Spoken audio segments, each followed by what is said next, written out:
ከፍ ሊያደርጋችሁ ይህን አሳዛኝ ዓለም ስጋ የሚያመጣውን ጣጣ አስወግዶ ስጋን ተሸክሞ ስጋን ከነፍስ ጋር አስማምቶ ማኖር የሚያስችልበትን አቅም ሊነግራችሁ በዚህ ዕለት በቤተ መቅደሱ ልጆቹ አድርጎ የጠራችሁ የልዑል እግዚአብሔር ቤተሰቦች ምእመናን በልዑል እግዚአብሔር ፍጹም ሰላምታ ሰላም እላችኋለሁ። እንደምን አደራችሁ? አሜን። አምላካችን እግዚአብሔር ስሙ ለዘላለም የተመሰገነ ይሁን። ቸርነቱ ምሕረቱ ከኛ ሳይለይ በእኛ በደል፣ በእኛ ጉድለት፣ በእኛ ኃጢአት፣ በእኛ ተንኮል፣ በእኛ መተላለፍ ሳይሆን በእርሱ የበዛ ቸርነት ዛሬም ደግሞ ለንስሐችን ስለሰጠን ስሙ የተመሰገነ ይሁን። ዛሬ በቤተ ክርስቲያናችን እግዚአብሔር መንፈስ ቅዱስ ሁላችንን ሊያስተምረን ሊመክረን ሊገስጸን በእለቱ የተቀመጠልን የእለቱ የነፍስ ምግባችን ምኩራብ ይላል ቅዱስ ያሬድ መሪ ቃሉን ሲያደርገው ምኩራብ ተብሎ ይታወቃል፣ ይታመናል። ምኩራብ የተባለበትን ምክንያት ቀጥለን የምናይ ይሆናል። በእለቱ እንድንሰማቸው የተነገሩን መልእክታት ወንጌል አለ። ወንጌሉ የዮሐንስ ወንጌል ምዕራፍ 2 ጀምሮ ያለው የጌታችን የኢየሱስ ክርስቶስ ሐሳብ ነው። በእውነቱ ከቁጥር 12 ጀምራችሁ እስከ መጨረሻው ብታዩ ደግሞ ለየት ያለ ነገር ታገኛላችሁ። በሐዋርያት ሥራ ምዕራፍ 10 ከቁጥር 1 ላይ የተነገረ ሐሳብ አለ። ስለዚህ ሁሉም የተነገሩ ለኛ በዚህ ዕለት እዚህ መጥተን የምንወስደው ከሕይወታችን ጋር የምናዋህደው ለነፍሳችን የምንነግረው ይህ ዓለም የሚያስቀምጠውንና ሰይጣን በሰራዊቱ ብዛት ሰይጣን በወዳጆቹ ብዛት ወደ ልቦናችን የሚያመጣውን ክፉ መንፈስ እየነቀልን የምንጥልበት ማረሚያ ማለት ነው። ቃሉ የእግዚአብሔር ቃል በልባችን ሰይጣን የሚዘራውን ክፉ ነገር የምናርምበት ማለት ነው፣ የምናጸዳበት ማለት ነው፣ ሞሎያም ማለት ይቻላል። እና በዚህ ቀን በዚህ ሰዓት ታዲያ ቤተ ክርስቲያናችን እንደምታስተምረን ጌታችን ኢየሱስ ክርስቶስ ከድንግል ማርያም ከተወለደ በኋላ ወደዚህ ምድር የኛን ጉድለት ሊሞላ ከመጣ በኋላ ዛሬ በዛሬው ዕለት ወደ ቤተ ምኩራቡ የገባበት ዕለት እንደሆነ ቤተ ክርስቲያን ታስተምራለች። ኢየሱስ ክርስቶስ ወደ ምኩራብ ስለገባ ዕለቱ ዛሬ ምኩራብ ተብሏል። ሳምንት ጌታችን ኢየሱስ ክርስቶስ ስለ ጾም ወይም ደግሞ ጾምን ስለጀመረባት ሳምንቱ ቅድስት ልዩ ተብሏል።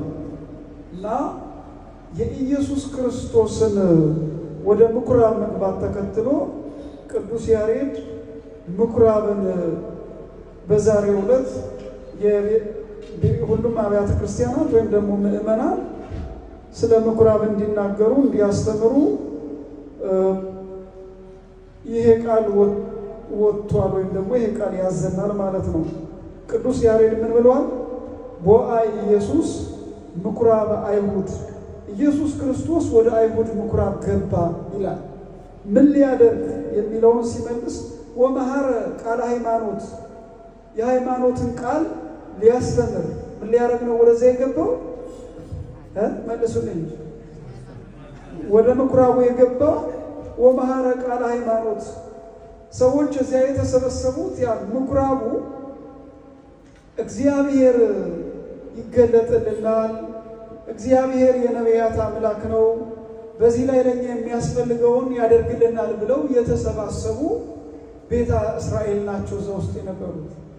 እና ምኩራብ የሚለው ከመቅደስ ጋራ የሚለይበት አጋጣሚ ያለ። መቅደስ አንድ ስፍራ ነው የሚሰራው፣ ኢየሩሳሌም ብቻ ነው የሚሰራው።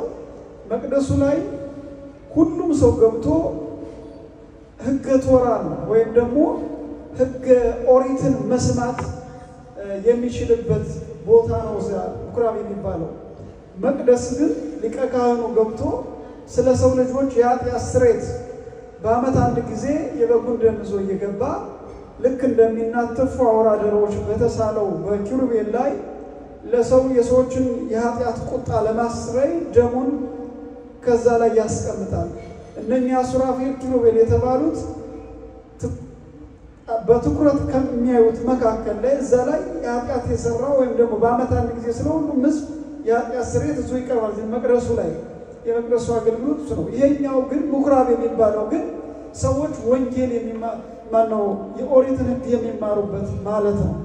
ስለዚህ መቅደስ ልዩነቱ ኢየሩሳሌም ብቻ ነው የሚሰራው ሳምንት የተማርነው ማለት ነው።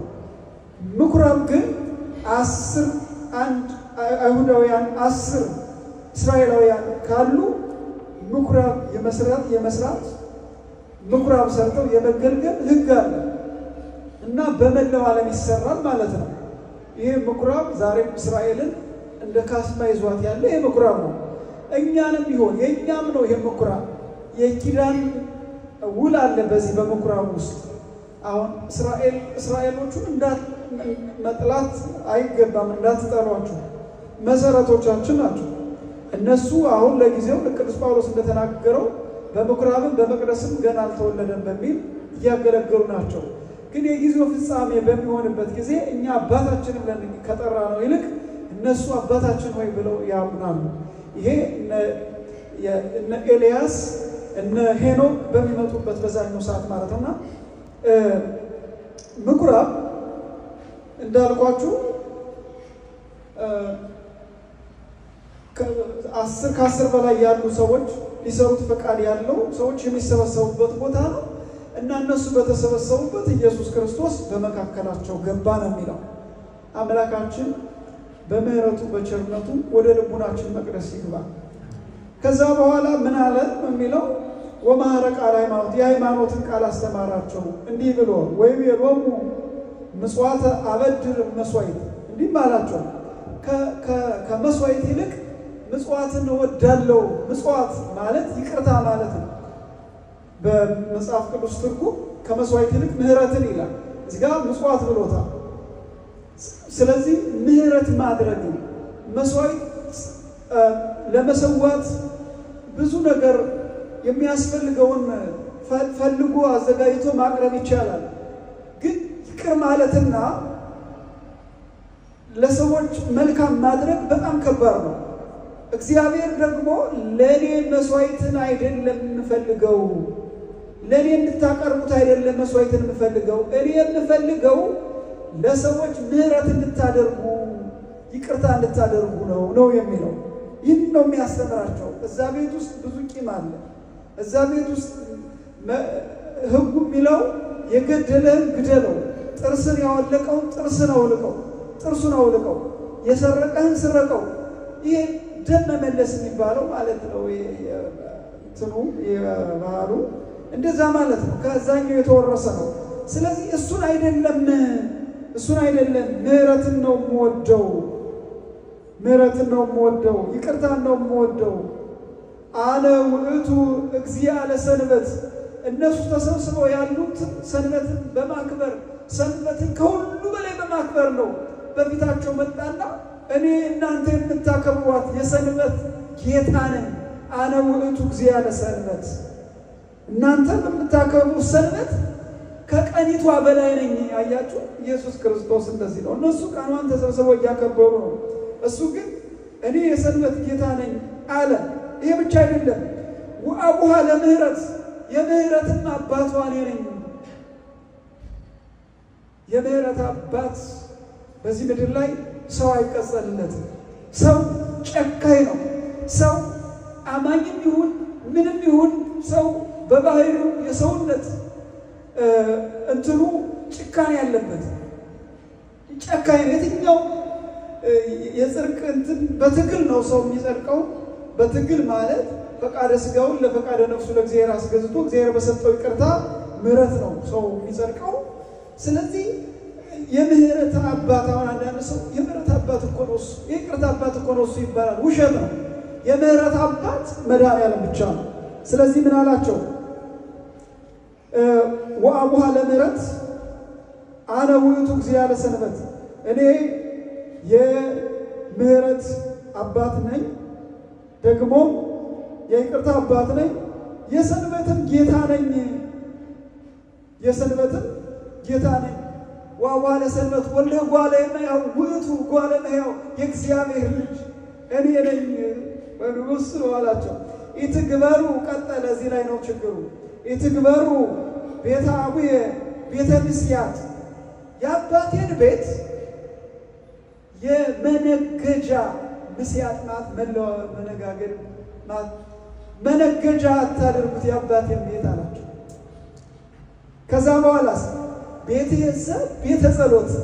ተመልከቱ ቅዱስ ያሬድ ዝማሬውን እናደንቀው ዝም ብለን እንዳይመስላችሁ።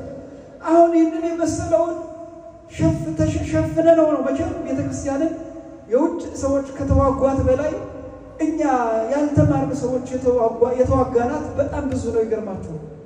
ይህንን የመሰለ ነገር ዝማሬ እያላት ደብቀናት ቤተክርስቲያን ክርስቶስን እንደማታውቅ ሰው የንግድ ደራሲያን ወይም ደግሞ እነዚህ ዘማሪያን የሚባሉት የሰውን ስልት እየተጠቀሙ ሰው አርሴማን የሚወድ ከሆነ ስለ አርሴማ 20 መዝሙር ይሰራና ይሰጣል። ደግሞ ቆይቶ ደግሞ የሆነ ነገር የሚወድ ከሆነ ስለዛ ቆይቶ ደርሶ ይሰጣል። አንተ ያንን እንዲህ ይትላል። እንደዚህ አይደለም የኢትዮጵያ መዝሙር። አርሴማም ሆኑ ሌሎቹ ቅዱሳት በራሳቸው ልክ ቅዱሳን ናቸው። አሁን እናከብራቸዋለን። በዝማሬ ልክ ግን የዝማሬው ልክ ቅዱስ ያሬድ ነው። ብሉይ ኪዳን ላይ ስንመጣ ልበ አምላክ ዳዊት ነው። ወደ ኢትዮጵያ ስንመጣ ከልበ አምላክ ከዳዊት በላይ ነው የቅዱስ ያሬድ ዜማ። ስለዚህ ይህንን ግዕዙ አውጥተን ስላልተናገር ነው ሰዎች ቤተክርስቲያን እግዚአብሔርን እንደማታመልክ በማየት ኩታሮች በሰሩት የአማርኛ ግጥም ዜማና የአማርኛ ስብከት የአማርኛ ዜማ ቤተክርስቲያን እየተለካች እሱ አይደለም። ይሄ የንግድ እንትን ነው። የኩታራ ልካ ማነው ሊቃውንት ጉባኤ የሌለው ያላየው ሲጀመር ሊቃውንት ጉባኤ ስራ ሰርቶ አያውቅም። አሁን ቤተ የሰብ ቤተ ጸሎት ትሰማይ። ቀጣዩን ክፍል ደግሞ እነግራችኋለሁ። ቤተ የሰብ ቤተ ጸሎት ትሰማይ አለ ቅዱስ ያሬድ። ቤቴ የአባቴ ቤት የጸሎት ቤት ነው፣ የምህረት ቤት ነው፣ የይቅርታ ቤት ነው። አሁን እዚህ ላይ ምስጢረ ሥላሴንም ትመለከታላችሁ። ኢየሱስ ክርስቶስ የመጣው በአካለ ሥጋ ነው። በአካለ ሥጋ ሲመጣ ሰዎች ተወዛግበዋል። ያላመኑ የተወዛገቡ ብዙ ሰዎች አሉ። የክርስቶስን በአካል በመምጣቱ አምላክ አይደለም በሚል ውዝግብ ውስጥ ይገባዋል። እዚህ ላይ ቅዱስ ያሬድ ዶግማውን ጨምሮ ነው የሚናገረው። ዶግማ ማለት የማይናወጥ ማለት ነው። ቤተ የሰብ ቤተ ጸሎት ይሄ ቤት የአባቴ ቤት ነው አለ። ስለዚህ ለእግዚአብሔር አብ እግዚአብሔር ወልድ አባቱ ነው። ማነው? ልጁ ነው። ልጅ የሆነ ደግሞ የአባቱ ሁሉ ነው። የአባቱ የሆነው ማንኛውም ሁሉ የእሱ ነው፣ ወራሹ ነው ማለት ነው። ቅዱስ ያሬድ ይህንን አለ። ቤተ የሰብ ቤተ ጸሎት ትሰማይ አለና የአባቴን ቤት ይሰማይ ቦአ ምኩራቦሙ ወገሰጾሙ ያርምሙ አንከሩ። እየገሰጸ አስተማራቸው ነው የሚለው። አያችሁ፣ እየገሰጸ አስተማራቸው። አንዳንዴ ትምህርት ሲሰጥ ተግሳጽ አለው። ምእመን በተለይ በውጭ ሀገር ያለው ሰው ስራው ምኑ ስለሚያደክመው ተግሳጽ አይወድም። መመረቅ በቃ እንደዚህ ነው፣ አንተ እኮ አንቺ እኮ። ይሄ በውጭ አይደለም፣ ሀገር ቤት ማሁን የተለመደ ነው። የማህበራዊ ሚዲያው ሰው ልቡን ስሳርቆታል። በቃ ማክበር ሲያከውት ቄሶቹም አሁን እኛም ብልጥ ሆነን መስቀላችን ይዘን በቃ እናንተ በዚሁ እስከነ ምናምኑ እያጸደቅን አንተ እኮ ነው እንጂ እንደዚህ አይደለም፣ ትክክለኛው እንደዚህ ነው፣ ተሳስተሃል የሚል ቃውን እየቀረ ነው። አንድ 50 እና 40 ዓመት እየሆነው ነው። እንዲህ አይነት ሰዎች ከተው ማለት ነው ሲናገሩ ያልገባውም የቄስ ገና ኋላ ነው አልገባውም እያላችሁ እየሮጣችሁ ትሄዱና ካድሪ ከሆነው ጋር ሄዳችሁ ሳባት ይዛል ቄስ ደግሞ እንደዚህ ነው እንጂ ትላላችሁ። በአንድ እጁ መስቀሉን በአንድ እጁ የካድሪ መታወቂያውን በአንድ እጁ የክርስቶስን ወንጌል በአንድ እጁ ደግሞ ቋንቋና ብሔር ተሸክሞ ያፈስላቸዋል። ከዛ ውዝግብ እንደዚህ አይደለም። ኢየሱስ ክርስቶስ ቦአ ምኩራቦሙ ከምኩራባቸው ገባ ወገሰጾሙ ገሰጻቸው ወያርሙ አንከሩ ዝም አሉ ይላል። በሚገሰጻቸው ጊዜ በሚናገራቸው ጊዜ ዝም አሉ። ከምኑ የተነሳ ምህረቱ አንከሩ ምህረቱ ሞገሰ ቃሉ ወጣዕመ ነገሩ ከሚናገረው ቃሉ የተነሳ ከንግግሩ የተነሳ ከሁኔታው የተነሳ አደነቁ። የንግግሩ ቃሉ በሚናገርበት ጊዜ ለጆሮአቸው ለልባቸው ልክ ሰላም የሆነ ወጻይ ጻፉ ካፉ የሚወጣው ሁሉ አደነቁት ይላል ቅዱስ ያሬድ። ተመልከቱ ክርስቶስን የገለጠበት እንደዚህ ነው። ወጣዕመ ነገሩ ከንግግሩ መጣፈጥ የተነሳ አሁን እኛ ስንናገር አንዳንዴ ሬት ሊል ይችላል። ወጣዕመ ነገሩ ካፉ ካንደበቱ ከልሳኑ መጣፈጥ ወጣዕመ ነገሩ ወሳይ ሰአፉሁ ይላል። በእውነቱ ቅዱስ ያሬድ ይህንን አለ። ወንጌል ውስጥ ደግሞ ምን አለ? የዮሐንስ ወንጌል ምዕራፍ 2 ከቁጥር 12 ላይ እንዲህ ከ13 ባነሳው ጥሩ ነው፣ ግን ሁሉ ላነብላችሁ ቆይሳችሁ ለመጣችሁ። ከዚህ በኋላ ከእናቱና ከወንድሞቹ ጋር ከደቀ መዛሙርቱ ጋር ወደ ቅፍርናሆም ወረደ። በዛም ጥቂት ቀን ኖረ። የአይሁድን ፋሲካ ቀርቦ ነበር። ኢየሱስም ወደ ኢየሩሳሌም ወጣ። በመቅደስም በሬዎችንና በጎችን ርግቦችንም የሚሸጡትን ገንዘብ ለዋጮችንም ተቀምጠው አገኘ። የገመድን ጅራፍ አበጅቶ ሁሉን በጎችንም በሬዎችንም ከመቅደስ አወጣቸው። የለዋጮችንም ገንዘብ አፈሰሰ። ገበታዎቻችን ሁሉ ገለበጠ ይላል ቅዱስ ያሬድ። አሁን ምን አለ? ቤተ ትግበሩ ቤተ ሚስያት የመነገጃ ቤት አታድርጉት አለ አይደለም? ከየት ነው ወሰደው? ከመጽሐፍ ቅዱስ።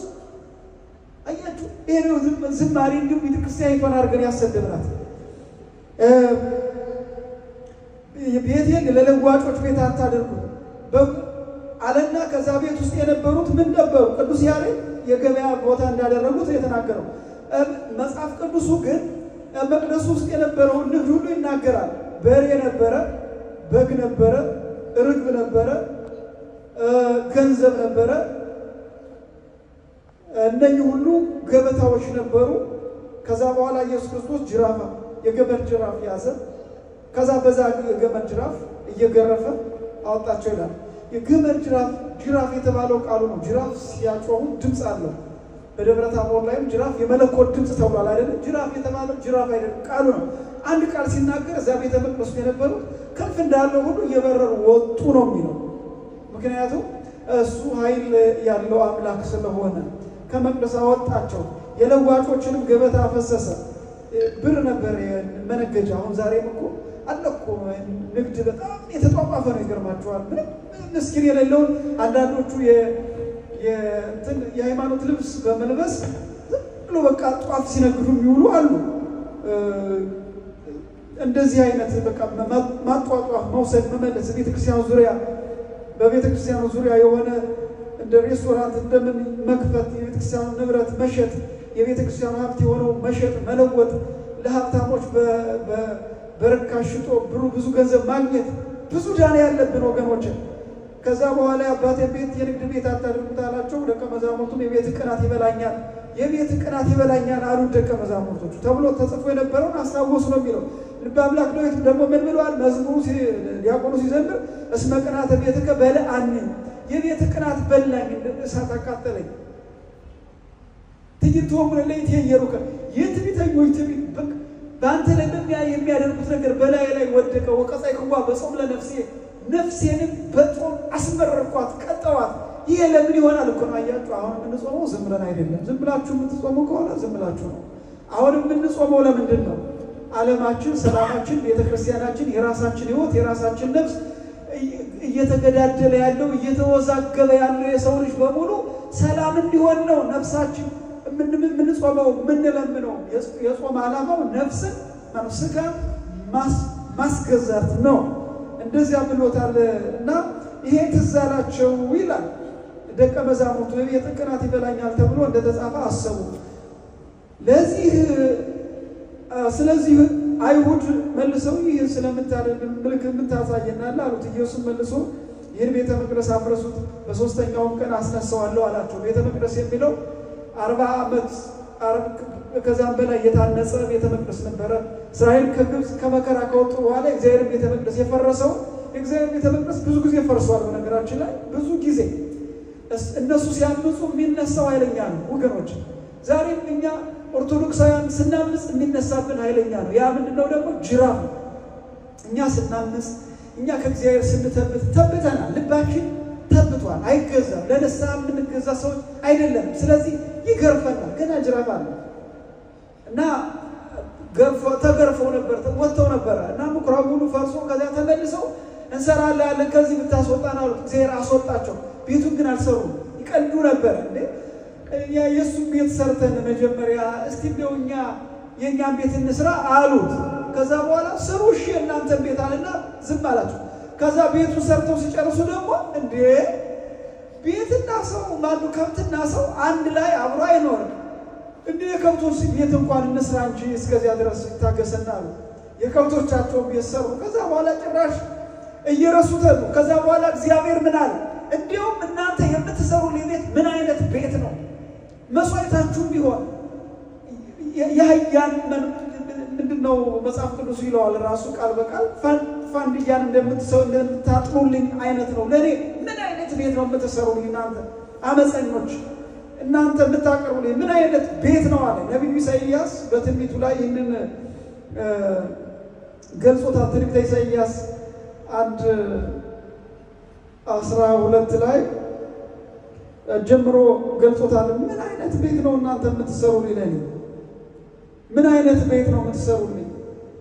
ምን አይነት ቤት ትሰሩልኛላችሁ? መስዋዕትም እንኳን ብትሰውልኝ የምትሰውልኝ መስዋዕት ራሱ ሪያን እንዳቀረባችሁልኝ ነው የሚቆጠረው። ምን አይነት ነው ለኔ የምትሰውልኝ?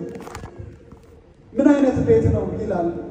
ከቁጥር 10 ላይ እንደዚህ ነው የሚለው፣ እናንተ የሰዶም አለቆች ሆይ የእግዚአብሔር ሰዎች ሆነው ሳለ የሰዶም አለቃ ተባሉ። የኃጢአተኛ አለቃ የበደል አለቃ ሆኑ። የእግዚአብሔርን ቃል ስሙ። እናንተ የገሞራ ሕዝብ ሆይ የክፉ ነገር ተቀጠለላቸው ማለት ነው። የአምላካችን ሕግ አድምጡ። የመስዋዕታችሁ ብዛት ለኔ ምን ይጠቅመኛል ይላል እግዚአብሔር። እግዚአብሔር የሚቃጠለውን የአውራ በግ መስዋዕትንና የፍሪዳን ወይም የፍየልን ደም ደስ አያሰኘኝም። በእኔ ፊት ልትታዩ ብትመጡ ይህንን የመቅደሴን አደባባይ መርገጣችሁን ከእጃችሁ የሚሻ ማን ነው? አያት በንጽህና ሳታቀርቡ ቃላችሁን ሳታከብሩ እሰራለሁ ብላችሁ ለራሳችሁ ሰሩ፣ ለከብቶቻችሁ ሰሩ፣ ዝም አለ። ይህ ሁሉ አደረገ። ይህንን ሳታደርጉ ደግሞ ለመታየት መጣችሁ። አሁን እኛ ዛሬ ለብሰን እንደውም ፋሽን ነው በቃ የምንኩነሰነስበት። ሰርግ ሲሰረግ የአገር ልብስ ነው፣ ክርስትና ሲነሳ የአገር ልብስ ነው፣ ሻወር ምናምን የአገር ልብስ ነው። ያገር በቃ መታየት እንደውም ቤተክርስቲያን የፎቶ የካሜራ የመንበቃ ቀጭ በቃ መዋቢያ ነው ያደረግነው። ልትታዩ በእኔ ፊት መምጣታችሁ ምንድን ነው አለ። ብትመጡ በእኔ ፊት ልትታዩ ብትመጡ ይሄ የመቅደሴን አደባባይ መርገጣችሁ አይደለምን? መራገጥ ማለት መናቅ ነው በነገራችን አይደለምን? ከእጃችሁ የሚሻ ማን ነው? እናንተ የምታቀርቡትን ከእናንተ እጅ የሚወስድ ማን አለ? እኔ ወስድላለሁ እቀበላችኋለሁ እሱ ማለቱ ነው። አልቀበልም ማለቱ ነው። የሚፈልገው እግዚአብሔር ንጹህ ልብና ትሕትና የተላበሰን ስለሆነ ከእጃችሁ የሚሻ ማን ነው? ምናምንቴውን ቁርባን ጨምራችሁ አታምጡ። ምናምንቴ ቂም፣ ቅናት፣ ነፍስ ማጥፋት፣ መለየት፣ ዘረኝነት፣ ፖለቲካ ይሄ ሁሉ ምናምንቴ ነው። ይህን እያረጋችሁ ዕጣን በእኔ ዘንድ ብታጥኑ አጸያፊ ነው። አልቀበልም እኮ ይህን እያረጋችሁ ብታጥኑ በእኔ አጸያፊ ነው። መባቻችሁንና ሰንበታችሁን በጉባኤ መሰብሰባችሁን አልወደውም። በደልንም የተቀደሰውንም ጉባኤ አልታገስም። መባቻችሁንና የባላቶቻችሁንም ነፍሴ ጠልታለች። ሸክም ሆነውብኛል። ልታገሳቸው ደከም ያለው አያት እግዚአብሔር አደከም ነው። አንድ ጊዜ ኃጢአት ሲበዛ ኃጢአታችሁ ሁሉ በእግዚአብሔር ወጥቷል ይላል። ልታገሳችሁ ደከም ያለው እጃችሁንም ወደ እኔ ብትዘረጉ ዓይኔን ከእናንተ እሰውራለሁ። ልመናንም ብታበዙ አልሰማችሁም። እጃችሁ ደም ተሞልታለች። አያችሁ ዋና ይሄ እጃችሁ ደም ተሞልታለች። ታጠቡ፣ ሰውነታችሁንም አንጹ፣ የራሳችሁን ክፋት ከዓይኔ ፊት አስወግዱልኝ። ንስሐ ግቡ ማለት ነው። ክፉ ማድረግን ተው፣ መልካም መስራትን ተማሩ፣ ፍርድን ፈልጉ። አያችሁ ዛሬ በፍርድ ቤት ተጓደሉ በሐሰት የተከሰሰው ሁሉ ስንቱ የተገፋውን አድኑ፣ ለድሃ አደጉ ፍረዱለት፣ ስለመበለቲቱ ተሟገቱ፣ ረዳት ስለሌላት ልጅ ስለሌላት ስለመካኒቱ ማለት ነው። ይህንን አሉና ቁጥር 18 ላይ እስቲ ኑ እንዋቀስ፣ ምንድነው እኔ ያጠፋሁት? ኑ እንዋቀስ ይላል እግዚአብሔር። ኃጢአታችሁ ቢበዛባችሁ እኔ አጸደዋለሁ። ኃጢአታችሁ እንዳለላ ብትሆን እንዳመዳይ ትነጻለች፣ እንደ ደም ብትቀላ እንደ ባዘቶ ትጠራለች። እሺ ብትሉ በረከት ለኔም ብትታዘዙ የምድርን በረከት ትበላላችሁ። እንቢ ብትሉ ግን ብታምፁ ሰይፍ ይበላችኋል። የእግዚአብሔር አፍ ይህንን ተናግሯል ይላል። አያችሁ የቤቱ ንግድ ይሄ ነው ጠባዩ። የዛሬው መልእክት በቆሮንቶስ 3:17 ቆሮንቶስ 6:20 እዚህ ላይ ምን ይላል? እግዚአብሔር ሶስተኛውን የአዲስ ኪዳን ቤተ መቅደስ እናንተ የእግዚአብሔር ቤተ መቅደሶች ናችሁ፣ የእግዚአብሔር ቤተ መቅደስ ማንም ያፈርስ እሱ ያፈርሰዋል ይላል። አንትሙሰ ታምሩኑ አንትሙሰ ከመታቦቱ ለመንፈስ ቅዱስ እናንተ የመንፈስ ቅዱስ ማደሪያ ታቦት መሆናችሁን አታውቁም? ምን ይላል? ታውቃላችሁ ምእመናን፣ እያንዳንዳችሁ የመንፈስ ቅዱስ ማደሪያ ታቦት ናችሁ። የሆናችሁ ማለት ደግሞ ቤተ መቅደስ ናችሁ። ይህን ሆን ማለት ደግሞ የዚህ ዓለም ክፉ ጣጣ በሕይወታችን ሊያድር አይገባም። ስለዚህ ኢየሱስ ይመጣል። መቼ? በምኩራብ አይደለም፣ ዓለምን ሊለውጥ ይመጣል። በሞት መጥቶ ይህን ሕጉን ሰጥቶን ሄዷል። ከዚህ በኋላ ለፍርድ ይመጣል። ለፍርድ ሲመጣ አፍረን እንዳንገኝ፣ በበደል ረክሰን እንዳንገኝ አምላካችን እግዚአብሔር ይጠብቀን። ቤተ መቅደስ የሆነውን የኛ ልቡና፣ ቤተ መቅደስ የሆነውን የልጆቻችን ልቡና የድራግ የመተት የሟርት እንደዚሁም ደግሞ የተንኮል የዚህ የሴክሬት ሶሳይቲ ክፋት ፍልስፍና ሊወርሰው ሊያቆሽሸው አይገባም። ተነሱ፣ ጥረጉ፣ እንወልውል፣ እንበርታ፣ ታገሉ። ልጆቻችሁ ላይ ያለውን ክፉ መንፈስ እንዳይዋጋቸው አጽዱ፣ አስተምሩ፣ ልጆቻችሁን ምከሩ። ይህን ካላደረጋችሁ ቤተ መቅደሱ ከእናንተም ጋር ልጆቻችሁም ጋር አማናዊ ቤተ መቅደስ ሁሉም ቤተ መቅደስ ቆሽሿል፣ የንግድ መናኸሪያ ሆኗል ማለት ነው። ስለዚህ የዛሬ የቤተ ክርስቲያኒቷ መልእክት ይሄ ኢየሱስ ክርስቶስ ወደኛ ሲመጣ በሕይወታችን ያለው ነገር ምንድን ነው? መቼም አንድ ነገር ልንገራችሁ፣ ሁላችን የመላካዊ ጠባይና የመላክ ኃይል ኑሮ ላይ እንደው መላኩ ነን የምንኖር አይደለም። ኃጢአት አለ፣ መተላለፍ አለ፣ በደል አለ፣ ሰዎች ነን ሁላችን። ነገር ግን በበደላችን በመተላለፋችን ምን ማድረግ አለብን? ንስሐ መግባት አለብን፣ መጸጸት አለብን፣ ጊዜ መስጠት አለብን፣ ይቅር በለን ማለት አለብን። በአመፃችን መቀጠል የለብንም ነው መልእክቱ። የዛሬ የቤተ ክርስቲያኒቱ አስተምሮ ምህሮሙ ወይም የሎሙ እንዲህ ብሎ አስተማራቸው። ይትግበሩ ቤተ አቡየ ቤተ ምስያት፣ የአባቴን ቤት የመነገጃ ቤት አታድርጉት። ኦርቶዶክሳዊ ወንድሜ ሕሊና ቤት የቤተ መቅደስ ማደሪያ የመንፈስ ቅዱስ ማደሪያ ነው። ታቦት እንደውም ታውቃለህ፣ መንፈስ ቅዱስ እንደሚያድርብ ታውቃለህ። እህቶቼ እናቶቼ መንፈስ ቅዱስ እንደሚያድርባችሁ ታውቃላችሁ። ይህንን ጸጋ ማንም አይሰጥም። ይገርማችኋል። የዓለም መሪዎች የዓለም ሀገራት አይሰጡም። ይህንን ጸጋ የሰጠን አባታችን ነው። ኢትዮጵያውያን ደግሞ ልዩ ናችሁ። ተፈጥሯችሁ ልዩ ነው። ተፈጥሯችን ልዩ ነው። እንደዚህ ሀገር ያለ አይደለም የኛ ተፈጥሮ። የፈለገ ማህበራዊ ሚዲያ የፈለገ ጥላቻ ቢሰበክ ብሰቡ መለያየት የሚባል ነገር የለም። የባህሪያችን አይደለም። ከክርስቶስ ተለይተን መኖር አንችልም። እርስ በርሳችንም ተለይተን መኖር አንችልም። በጥላቻ በምን ሰዎች መስለው አስመስለው ሆነው ቢያደርጉትም እንኳን እንደ ጉሚተና ሊገርማቸዋል። ብዙ ዘመን አልፏል። 40 ዓመት አልፏል። 15 ዓመት አልፏል። ይሄ ሁሉ የመከራ ዘመን ነበር። 5 ዓመት አልፏል። 20 ሺህ 30 ሺህ ሰው ባንድ ላይ የተገደለበት ያ ሁሉ አልፎ የኢትዮጵያ ሕዝብ አንድ ላይ ነው የቆመው። ለምን? እግዚአብሔርን የሚፈራ እጁን የሚዘረጋ የኪዳን ሕዝብ ስለሆነ። እግዚአብሔር ደግሞ የኪዳን ቃሉን አያጥፍም። አንድ ኢትዮጵያዊ ተለውጦ ይዣዊ መሆን አይችልም።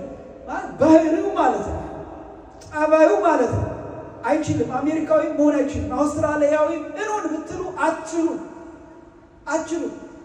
ሌሎች ግን እንደናንተ መሆን አይችሉም። ለምሳሌ እንዴት ይናመጣው ዛሬ ተለያይተን ሌላ የተለያየ ቤተነት የተለያየ አባት ዘር ውስጥ ገብተን ልትሉ ይችላል። አዎ ይሄ ግን ይሄ ምንድነው? የተለጠፈ ነገር የተለጠፈ ነገር እያስከው ስትመጣ እየለቀቀ ነው የሚመጣ። አሁን የመስቀል መጀመሪያ ብር ነበር ይመስል ነው። መጀመሪያ ስቀበለው ብር ነው ብለውኛል። የሰጡኝ ሰው ራሱ ብር ነው ብለውኛል። ግን ብርነቱን በጊዜያት መካከል እያስኩ ስመጣ ብር እንዳልሆነ መዳብነቱ እየለቀቀ መጣ። አሁን ያለው የኛም የኢትዮጵያ ጥላቻ የክፋተኞች በዶላር የተገዙ አይምሯቸው የደነዘዘ ሰዎች ትንዛዚያቸው አልቆ ሰልችተው ከዛ በኋላ ነገሩ ይሞትና ተረሳሱ ተጋብቶ ተወልዶ ይኖራል። እኛስ እየሆነ ነው። ከዚህ በፊት ለስንት ጊዜ ሶስተኛ ነው ስትመጡ የተጣላችሁ ሰው አልነበረም? ማት ነበር። ግን ሁሉ ተታርቃችሁ ዛሬ አንድ ሰው ቢሞት ከተክለ ሃይማኖት ሞተ ቢባል አትቀሩም፣ ተነስታችሁ ትሄዳላችሁ። እነሱም አንድ ሰው ሞተ ቢባል ካህኑ ይመጣሉ፣ አይቀሩም። የኪዳን ሕዝብ ነው። ፖለቲካ ቢለየው ይህ መዳብ የመሰለ ወርቅ የመሰለ ፖለቲካ ቢለየው የኪዳን ሕዝብ ነው። መለያየት ከቶ አንችልም፣ አይቻልም።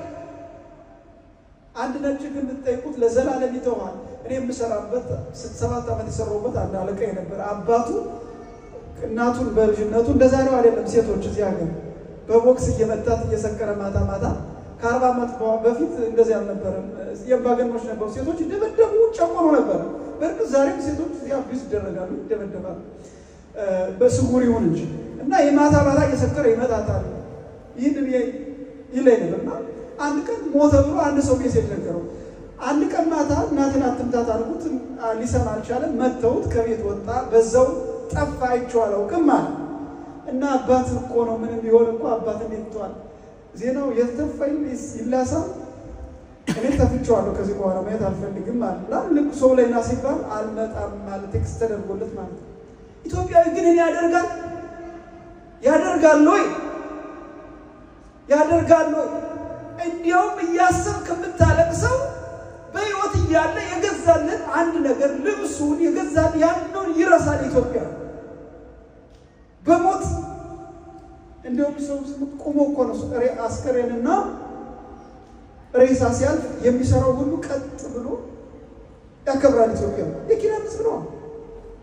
እንደዚህ የሚጨክን ልብ የለም። እንኳን ጎረቤትንና ሌላው ዓለም ግን እንደዚህ በአባቱ ይጨክናል፣ በእናቱ ይጨክናል፣ በቤተሰቡ ይጨክናል። ምክንያቱም የኪዳን ሕዝብ አይደለም ነው እና እልናችን አጽድተን እንድንኖር እግዚአብሔር ይርዳን። አሁን ይሄ የምናየው ሁሉ ይራገፋል፣ እንደ ትቢያ ተራቁ ይራገፋል። ለአፉ ነው እንጂ ተዋሉ ተጋብቶ እኮ ነው የሚኖረው። የሚስቱ ቤተሰብ ባሉ ይገላል፣ የባሉ ቤተሰብ ሚስቱ ይገላል። ይሄ ደግሞ አይብሮ ሲሰወር ነው እንጂ አንድ ቀን ሲነቃ ልጅ ተነስቶ ባባዬ የኔ አያት እኮ ለምን ያ ልጅ ተነስቶ ለምን ይላል፣ ያቺ የተነስታ ለምን ትላለች። ድንዛዜው እስኪለቅ ድረስ። ስለዚህ ቤተ መቅደስ ህሊናችን የሚያቆሽሸው የፖለቲካ መንፈስ የጥላቻ መንፈስ ስለሆነ በዚህ ዘመን ከሱም እንድትታቀቡ ነው ቤተክርስቲያናችን ዛሬ የምታስተምረው። ይልቁንም ከሌሎቹ ልጆቻችሁን በድራቅ ከሚያታልሉ በዚህ በክፉ መንፈስ ከሚያታልሉ ልጆቻችሁን እንድትጠብቁ እንድትታገሉ ነው። ከሕፃንነታችሁ ጀምሮ ኃላፊነት አለባችሁ። አስተማሪዎች ናችሁ። ይሄ ነው የቤተክርስቲያኒቷ መልእክት። አባታችን ሆይ በሰማያት የምትኖር ይቀደስ ስምህ